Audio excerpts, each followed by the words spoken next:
Hey everyone, welcome to my YouTube channel. This is the first ever video on this channel, and thank you so much for sparing important and valuable time from your tight schedule and watching this video. How to build a portfolio? A common question that everyone wants to answer. However, there are still so many doubts, so many myths among beginners as to how they can build their portfolio. So today we are going to talk about this very important topic and try to keep this topic short, sweet and simple. So let's get started. So the first point is always have a better and informed information. For beginners, it is very important for them to understand that information comes from various sources and all these sources cannot be reliable. All these sources have different opinions, different agendas as why they are giving you this information. And for every beginner, they must understand this, that information should be informed information and a quality information. Quality information, when we speak about quality information always stands true when it comes from the direct forum of any company. अगर ये information किसी company के पास से आपके पास आ रही है तो ये क्वालिटी इन्फॉर्मेशन है, या ये किसी ऐसे वेरीफाइड सोर्स से आपके पास आ रही है जैसे कि प्रॉपर न्यूज़ चैनल्स हो गए या प्रॉपर ऑफिशियल ट्विटर हैंडल्स हो गए कंपनी के, तो ये एक क्वालिफाइड और ट्रू इन्फॉर्मेशन है. तो हमें सिर्फ इन्हीं इन्फॉर्मेशंस पर बिलीव करना चाहिए रादर देन हम किसी टेलीग्राम चैनल या किसी व्हाट्सएप फॉरवर्ड मैसेज के ऊपर बिलीव करें, तो ये नहीं करना है. Second point is say no to traveling advice. Always we meet our friends, we enter into a social group and we tend to know that this stock is performing really well or this mutual fund is performing really well, and all these advices come from our close ones, loved ones, but we have to take care of our portfolio ourselves. So there should not be a point of concern where we are relying on their advice. Okay, we always say no to traveling advice. All the investment decisions are to be taken purely on your research. There should not be any option of traveling advice or an false information. हमें हमेशा से इस चीज़ का ध्यान रखना पड़ेगा कि जब भी हम इन्वेस्टमेंट की बात करें तो वो इन्वेस्टमेंट की एडवाइस जो हो वो हमें कोई आते जाते ना दे. हमारा इन्वेस्टमेंट का डिसीजन एक प्रॉपर इन्फॉर्म्ड होना चाहिए डिसीजन, जो एक रिलायबल सोर्स या तो कंपनी से है जैसे हमने पहले पॉइंट में डिस्कस करा, या फिर एक प्रॉपर क्वांटिटेटिव रिसर्च के ऊपर हमारा इन्वेस्टमेंट डिसीजन बेस करना चाहिए. अदरवाइज हमें जो एडवाइस किसी और ने दी वो एडवाइस के ऊपर हम इन्वेस्टमेंट करते हैं और बाद में अगर वो इन्वेस्टमेंट डिसीजन गलत होता है तो हम रिग्रेट करते हैं कि हमने उनकी एडवाइस क्यों मानी. Okay, so never make this mistake in your life and always say no to traveling advice. So third point is change in economy is always faster than any technological change. जब हम बात करते हैं कि कोई technological change किसी company, किसी industry, किसी सेक्टर में होने जा रहा है, तब हम ये चीज़ का ध्यान नहीं रखते कि इकोनॉमी का जो चेंज होता है वो हमेशा फास्टर होता है. हम इस चीज़ के ऊपर रिलायबिलिटी बनाकर बैठे रहते हैं कि नहीं, टेक्नोलॉजिकल चेंजेस जो होंगे वो जल्दी होंगे as compare to economical changes. पर इकोनॉमी जो होती है वो बहुत सारे फैक्टर्स के ऊपर डिपेंड करती है.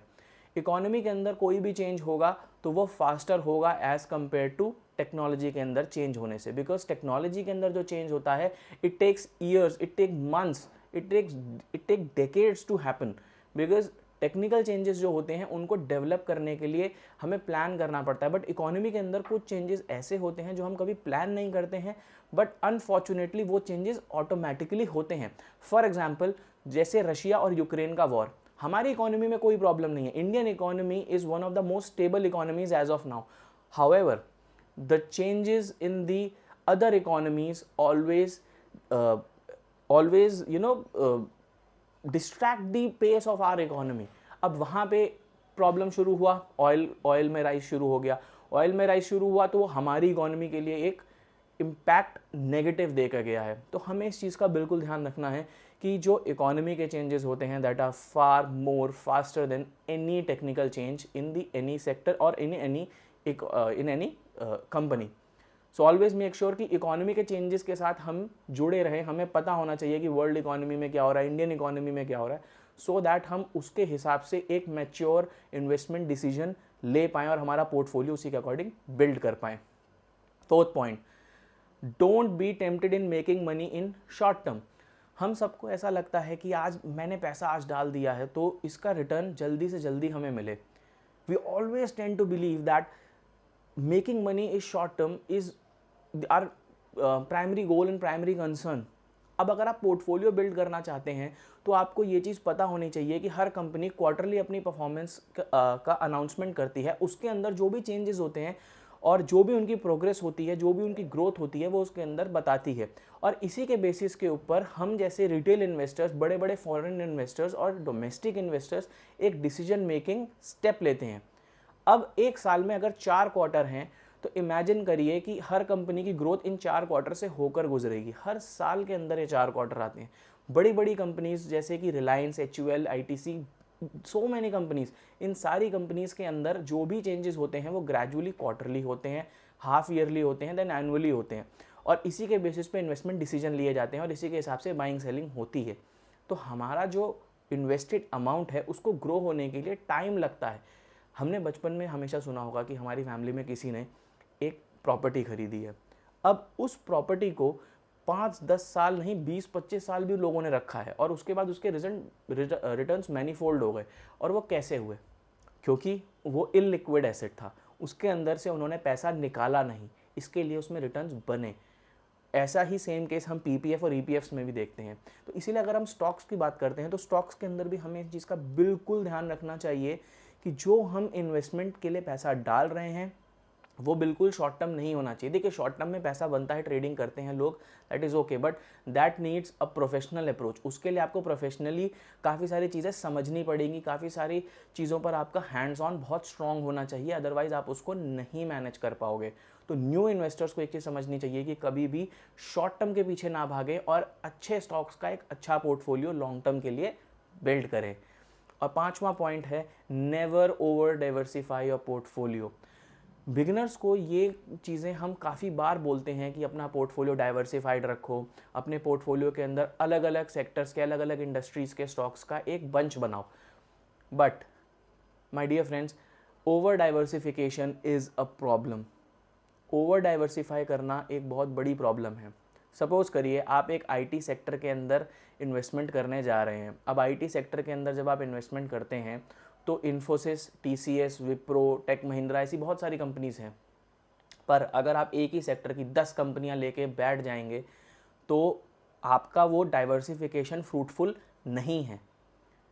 आपको हमेशा एक सेक्टर से एक, मैक्सिमम 2 कंपनियां, और अगर आपको कोई कंपनी का कोई ऐसा बिजनेस ऐसा समझ आ रहा है जो बहुत आपको ऐसा लगता है कि धमाकेदार बिजनेस है, तो आप 3 रख सकते हैं, इससे ज़्यादा मत रखिए।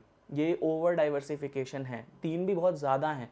1 या 2 कंपनीज सफिशिएंट अगर आप उस इंडस्ट्री के अंदर या उस सेक्टर के अंदर प्ले करना चाहते हैं। तो मेरी रिक्वेस्ट आपसे यही है कि कभी भी जब आप इन्वेस्टमेंट करते हैं, make sure that you only invest in 1 और 2 quality companies in the sector. बहुत सारे लोग आपको 10-10, 15-15 कंपनीज रख के बैठे दिखेंगे, लेकिन उसका कोई सेंस नहीं है।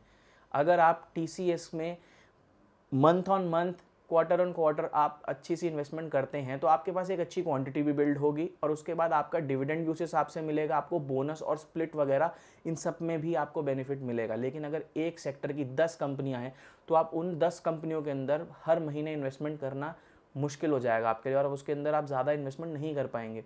जो 1 लाख रुपए आप 2 कंपनीज में 50,000 डाल सकते थे, अब वो 10 कंपनी में 5-5 हज़ार करके जाएगा।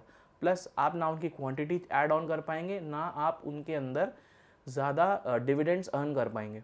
तो आपको ये चीज़ ध्यान रखना है कि जब मार्केट गिरती है उस टाइम पे आपको कुछ सारे ऐसे स्टॉक्स होते हैं जो आपको ऐड करने होते हैं। बहुत सारे ऐसे स्टॉक्स होते हैं जो आप गिरती मार्केट में ऐड करना चाहेंगे, लेकिन जब आपके पास 10 शेयर हैं तो आप कैसे इन चीज़ का डिसीजन ले पाएंगे कि मुझे कौन से स्टॉक्स को ऐड करना चाहिए।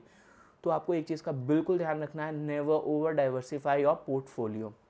और टोटल अगर स्टॉक्स की बात करें, बहुत कॉमन क्वेश्चन है जो एक बिगिनर के माइंड में आता है कि एक स्टॉक पोर्टफोलियो के अंदर मैक्सिमम कितने शेयर्स होने चाहिए। देखिए, कोई रूल बुक नहीं है जिसके अंदर ये कहीं डिफाइन होता है कि कितने शेयर्स होने चाहिए, कोई हार्ड एंड फास्ट रूल नहीं है। बट इन माई ओपिनियन, अगर आप एक पोर्टफोलियो बिल्ड कर रहे हैं, एक अच्छा पोर्टफोलियो बिल्ड कर रहे हैं, then 10, 12 to 15 stocks is a good portfolio, because उसके अंदर आप अलग अलग सेक्टर्स को ऐड कर सकते हैं और उसी के साथ आप उन सेक्टर्स को हमेशा अच्छे से एनालाइज भी कर सकते हैं। मार्केट ऊपर हो, मार्केट नीचे हो, उसके अकॉर्डिंग आप अपना रिटर्न, अपना जो बाकी सारी चीज़ें हैं, आप उनको अच्छे से एनालाइज कर पाएंगे। अगर आपके पास 100 शेयर हैं, 150 शेयर हैं, तो आप उनका एनालिसिस कैसे कर पाएंगे? So it's a wise move to always have limited number of stocks in limited number of sectors, so that you can analyze it, so that you can take a wise decision whenever the market is falling or a market is on the upper side. So with this, we have come to the end of this video, the conclusion of this video. If you like the content, do subscribe the channel. Please press the bell notification. Also share it with your friends, because stay together, grow together, prosper together. Namaste, Jai Hind. See you in another video.